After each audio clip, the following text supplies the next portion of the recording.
Kali ini saya ingin membahas tentang perikop orang Samaria yang murah hati.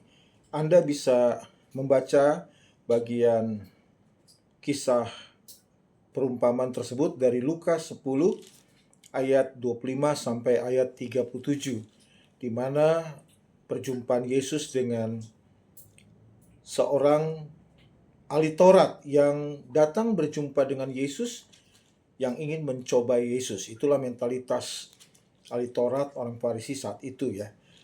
Lalu apa yang dilakukan, yang disampaikan oleh Yesus? Yesus memberikan parabel, memberikan perumpamaan. Di ayat yang ke-30, jawab Yesus, adalah seorang yang turun dari Yerusalem ke Yeriko.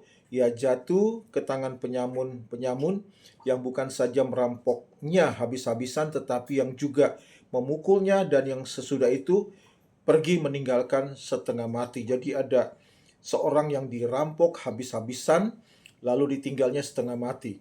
Apa yang terjadi kalau saudara baca ya, nanti ada 3 orang yang melewati orang yang dirampok itu yang sudah setengah mati. Yang pertama imam, yang kedua Lewi, dan yang ketiga Samaria. Dalam perenungan saya Bapak Ibu, kenapa seorang imam dan seorang Lewi itu tidak punya hati belas kasih untuk membantu orang yang sudah tergeletak berdarah-darah yang hampir mati? Saya akan bagikan 2 hal saja, 2 alasan saja kenapa imam dan Lewi itu hanya melihat tetapi setelah itu dia pergi. Yang pertama, alasannya ya, yang menjadi penghalang imam dan Lewi tidak punya belas kasih untuk menolong orang tersebut. Yang pertama sederhana, justru karena keagamawian mereka. Yang pertama, justru karena keagamawian mereka. Bagi seorang imam, bagi seorang Lewi, jika dia menolong orang yang sudah berdarah-darah hampir mati ini, itu akan buang waktu. Ya, jubah mereka, Anda tahu bagian di dalam Alkitab gambaran seorang imam jubahnya seperti apa, ya. Buat imam dan Lewi ya akan repot dan membuang waktu untuk menolong orang yang sudah berdarah-darah ini, Saudara. Mereka lebih berfokus, lebih prioritaskan dalam ministry mereka yang melayani di bait suci, di sinagoga, Saudara.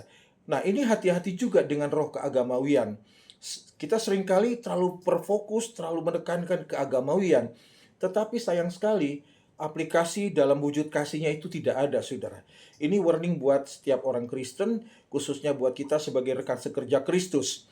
Ya, di sini katakan imam dan Lewi, orang yang meluangkan waktu untuk melayani di dalam ibadah-ibadah orang Yahudi, Yudaism.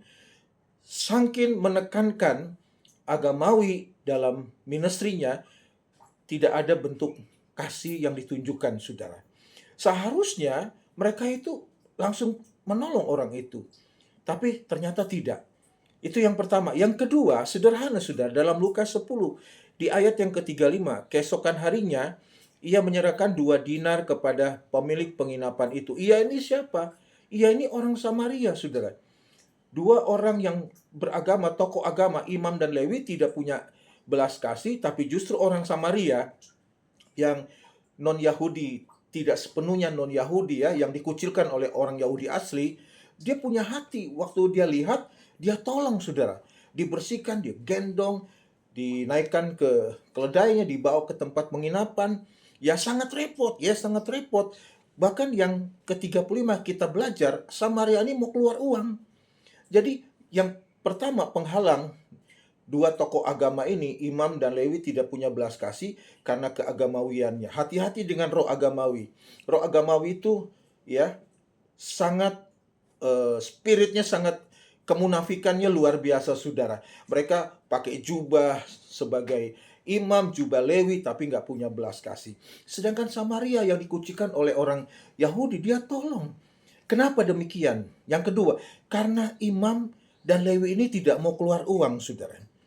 Ya, ini penting, Saudara. Saya belajar, saya sebagai pendeta, saya sebagai gembala, saya tidak hanya mengajari jemaat orang Kristen memberi. Seringkali ayo kita memberi.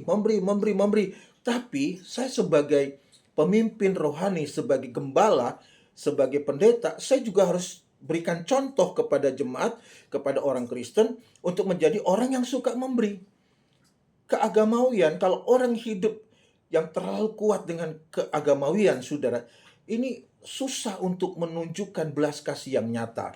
Jadi dua alasan sederhana kenapa Iman dan Lewi tidak mau menolong orang yang sudah mau mati ini, karena roh agamawi. Hati-hati dengan roh agamawi.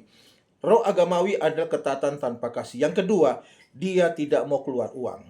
Saudara, kita memberi bukan supaya Tuhan berkati. Kita memberi karena Tuhan sudah selamatkan kita, karena Tuhan sudah sayang kita. Kiranya renungan singkat ini memberikan edukasi, mengubah paradigma saudara dan saya. Jangan takut memberi, karena saya percaya saudara, apa yang saudara lakukan dengan penuh cinta, dengan penuh kasih kepada Tuhan, tidak akan sia-sia. Salam perubahan paradigma. Tuhan Yesus memberkati Bapak Ibu sekalian. Shalom.